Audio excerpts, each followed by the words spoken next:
Many have chosen to sit back and wait for the government, a government that is largely limited in capacity and resources, to step in and do what we as ordinary people can do better in our individual institutional capacities to facilitate national development.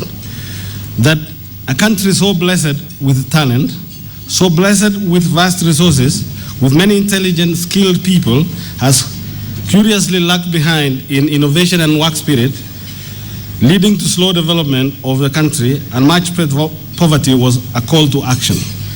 There are many times that we Kenyans say that in 1960s we used to be the same level GDP-wise, income per capita with the Southeast Asia tiger countries.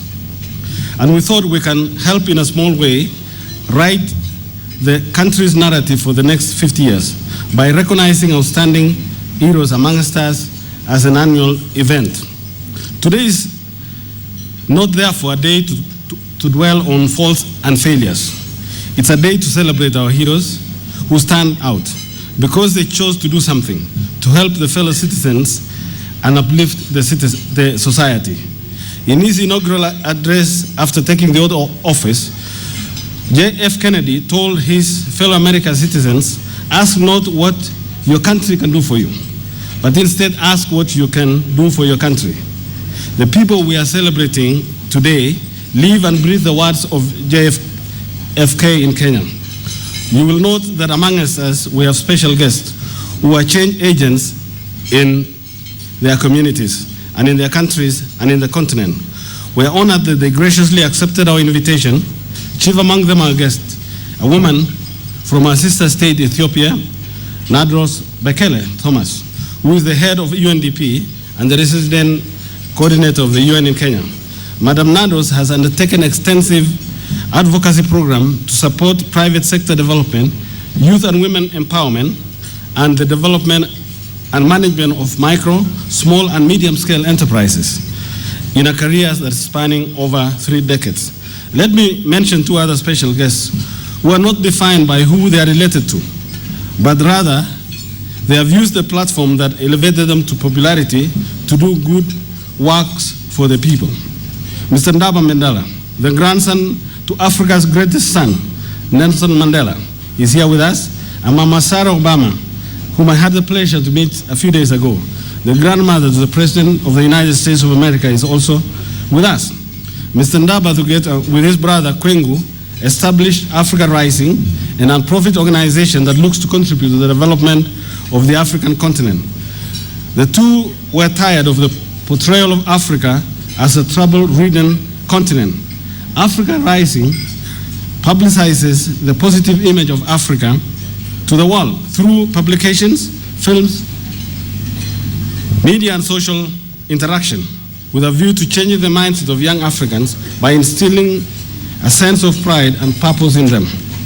Since 1940s, Mama Sarah Obama has been working with orphans and poverty-stricken families long before the spotlight shone her way. In Kogelo village, Mama Sarah used her own resources, working relentlessly with community leaders to meet the needs of the disadvantaged. With the election of her grandson, Barack Obama, a Kenyan by descent, and let me repeat, a Kenyan by descent, to the presidency of the United States of America, her phenomenal work has gone beyond the boundaries of Kogelo. This lady, Mama Sarah Obama, married into the family of the Baracks. And senior Barack Obama was 8 years old, abandoned by his own mother. And this lady used to ride this senior Obama to school 80 kilometers every single day until he was able to walk the 8 kilometers. The stories of the nominees and winners to be told tonight are similar. Perhaps the only difference being scale, magnitude, and impact. They are stories of Kenyan heroes doing something exceptional. Having watched the story of the hummingbird, as narrated by the late Nobel Prize winner, Professor Wangari Maathai, may it inspire us to be like the hummingbird, to do what we can to transform Kenya, to transform East Africa, to transform Africa and the world. Imagine if we had transformational projects brought forth by all Kenyans, like-minded, open-hearted, and common-spirited, we could put 40 million or more drops of water on the fire burning in the country. Every minute, every day. Then we go back for another 40 million drops to let the grass and trees grow and the flowers to blossom. Then go back for another million drops of water to put off the cancer of corruption and ethnicity and the cancer of continuous politics.